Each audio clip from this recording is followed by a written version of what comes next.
You already stay in a large condo, but yet you need more space. And you might be thinking, the landed market is at all-time high. Can I really afford to move into a landed property right now? And is this the right time?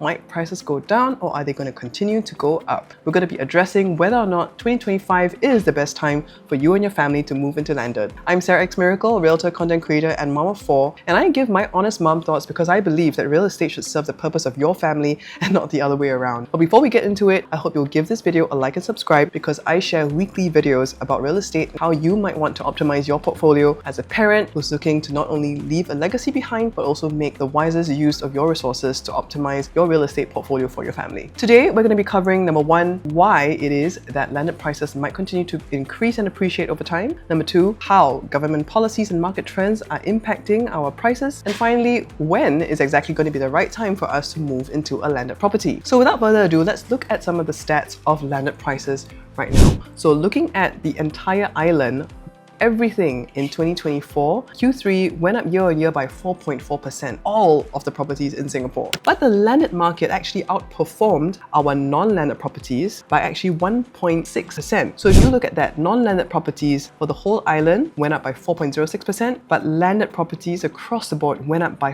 5.65%. And now that is just an average, and you might see that increase actually higher in different districts and slightly lower in perhaps more outskirt districts. But the fact is that landed properties on a whole are outperforming non-landed properties. Let's dig into that. There's also a new price acceptance in the market right now, with average prices for landed being around 2,600 square foot for landed homes in District 10 and 11, and even for District 15 being at almost 2,300 per square foot. That's a 55% increase for District 10, 43% increase for District 11, and a 49% increase even for District 15 since 2020. Now, why is it that landed prices will likely continue to outpace and outperform condominium gains? 3 key reasons here, and we're going to go through them one by one. The first thing is the scarcity of land. Now, if you look at the number of residential dwelling units over the last 20 years, okay, we're taking this chart from 2004 to 2023, you can see there was a 139% increase in condominium in terms of number of dwellings that were created the past 20 years. However, if you look at landed properties, the number of landed properties that have increased over the same period of time was only 9%. So we're talking about 69,000 to 75,000. And by the way, most of that was to do with subdivision of properties, not to do with the increase of land, because in Singapore, there is no more land that will be further designated as housing for landed properties. In fact, there are areas that are non-designated landing houses that are now having landed houses built on them that may in the future perhaps go on a mass en bloc and be redeveloped into condominiums. Number 2 reason, more homes are being rebuilt for the maximization of space, leading to higher PSF land prices, which reflect intensification of livable built-up space that is on those existing land plots. So for example, if you look at new freehold landed prices in districts 10, 11, and 15, from 2018 to 2020, the land area used to be about 1,600 to 2,700, with prices ranging from $4.5 to $5.3 million. But fast forward to 2021 to 2023, we're looking at the price ranges have totally moved up an entire notch to become $5.3 to $8.45 million. And that's an increase of 41%. And now, why is that the case? When for detached houses, you can see that the increase in the same time frame was only a comparative 13%, and for semi-Ds, it was only 20%. Now, the main reason, which we have also seen in this article, is that terraces are actually one of the most usage efficient plots because there's very, very little restrictions over how much you can actually use in the land. For example, for inter-terrace, you're using the entire plot. There are no setbacks required other than the front and the back. Whereas for semi-detached and detached houses, you do have more setback regulations and percentage usage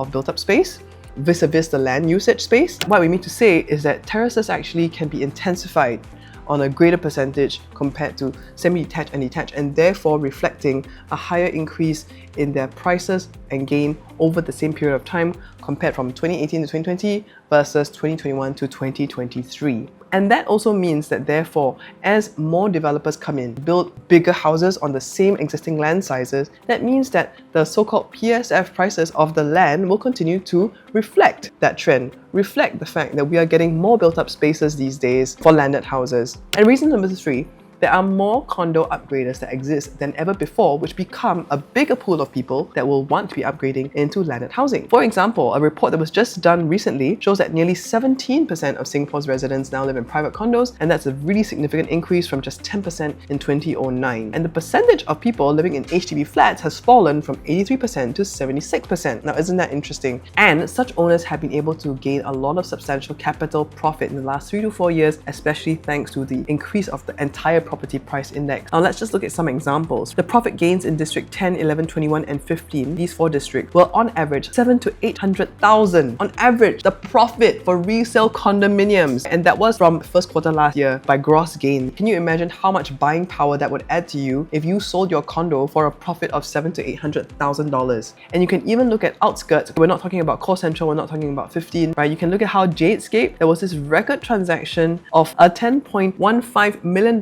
penthouse that made a profit of like to the tune of $4 million. We're talking about condominiums now having really made a massive capital gain, and these capital gains that we're seeing in the condominium market are going to be overspilling likely to those who are qualified buyers with the right amount of, for example, income and able to bank loan it to the higher quantums of 6-7 million. If they had sold their condos, which they had bought it for $2 million and they made a $800,000 profit, the $800,000 that you are taking on top of the 25% of the $2 million, let's work that out right now. But let's say you bought for $2 million and you had 25% of that was locked up. That was $500,000. And let's say you made an $800,000 gain. That $800,000 gain divided by a 25%, because that becomes your new capital, will allow you to buy a $5.2 million landed house. That could be a semi-detached in District 15. That could be a terrace house in District 10. That could be a smaller semi-D in District 20. Whatever it is, this capital gain will definitely allow you to move up to the next level. And that is why the support of condominium prices having made that massive capital gain will allow many landed owners to sell at the prices that they're selling. So likewise, if you are a condo owner and you're thinking about that move towards landed, that's precisely why you might be now able to afford a landed and you're watching my video. Now, second part, how is government policy affecting the landed prices in Singapore and what are we doing about it? So the first thing is that falling birth rate means that we have to import new citizens, and our government has a 6.9 million population plan by 2030. Now, this is not something that's a dream. This is something that the government has to work on. This is the amount of people that we need in order to survive, to bring our economy continue to grow. Because if we don't have enough workers in the economy, we have an aging population. Like, how are we going to support ourselves? And that is why we are heavily reliant on foreign talent and for new citizens to beef up our very low birth rate. I mean, you can see like government policies recently talking about large families, encouraging people to have more children.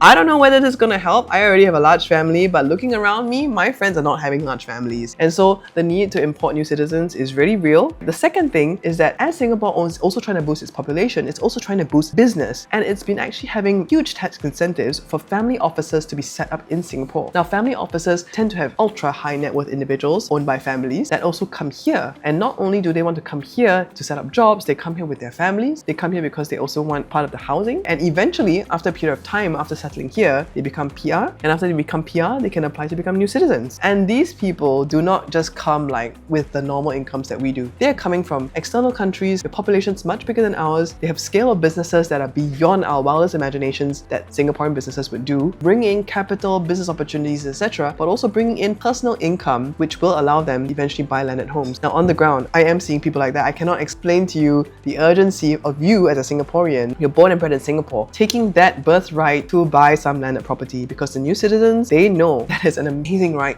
to own a piece of land in Singapore. And so I want to encourage you, because this is truly happening, and there are 700 family offices in Singapore compared to just 400 in 2020. You see the trend? 2020, prices were only this much, 400 family offices. 2025, prices have gone up by 50% in landed, 700 family offices in Singapore. Now, I'm not saying it's a direct correlation. What I mean to say to you is that this trend is going to continue. Now, third thing that's happening right now is that we do have more stable market interest rate, where interest rates have kind of now like hovered around 2.4, 2.5. You have some banks going 2.4-ish right now. And that alone, that difference in interest, that 1% difference, is literally a difference of 182,000 over 25 years if you compare a 3.5 interest rate versus a 2.5% interest rate. And that is a saving of $600 a month for a $1 million loan. So can you imagine how much bigger this difference will be? You're talking about a $5 million loan for a $7 million house. The difference is huge. And so right now, affordability is coming back into the picture, and thus more buyers are entering back into the market. And when buyers come back, supply is still the same, prices go up. And that's why you can see that prices, the PSF for District 10, landed property. So guys, I want you you to take this opportunity. I want you to take note that interest rates are really bringing back other buyers. You're not the only one who's looking into this. And the last thing I want you to note is that Singaporean unemployment is still at an all-time low. Okay, our government is very good at keeping everybody employed, and with strong employment rates, this means that job stability is very high in Singapore. And because of our very strict MAS influence TDSR of no more than 55%, it is very difficult in Singapore for you to over-leverage, over-borrow, things like that might happen in other markets and other countries. So our housing market, our real estate market, and our real estate pricing, the basis of that, the foundation of that, the loans are very stable, backed by strong employment. People are not going to be falling out of jobs and losing their salaries, which then leads to a very positive potential for upside appreciation in the landed property market, and in fact for most of the Singaporean real estate market, but especially upside in the landed market because of all the other factors I've shared with you,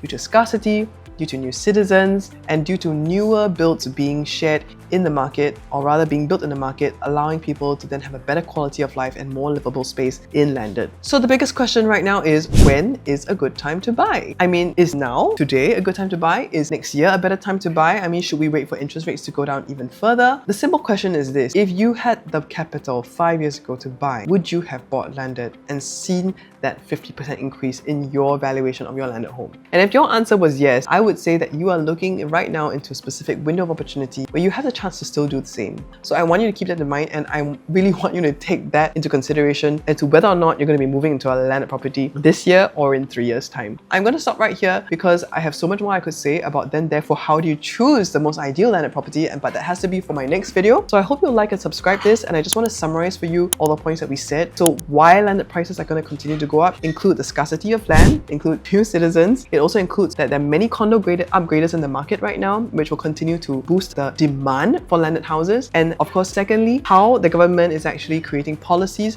that actually impact the rise of landed pricing, includes having tax incentives for family offices, includes having very strong employment, includes having a population policy that demands new citizens, and these new citizens are very well heeled coming to Singapore. And lastly, if you're thinking about an ideal time to buy landed, if you can afford it right now, my suggestion is buy whatever you can afford. You might be compromising on location slightly, but whatever you can afford, the landed category, as it has already shown last year, is going to continue to outperform the condo market. And so if you're thinking you might have to wait one more cycle for your condo to appreciate, you might be outpriced, not just because the condo market is not appreciating as fast as the landed market, but also because you are getting older. And unfortunately, our bank loans will not be able to extend further than 65 years old for a 75% bank loan. So I hope you like this video. Wait for my next video, which will be sharing with you how to buy a landed house, like what to look out for. I'm really happy to share that with you because I've helped so many buyers to look at houses right now. Click the link to subscribe, and I'll see you in the next video.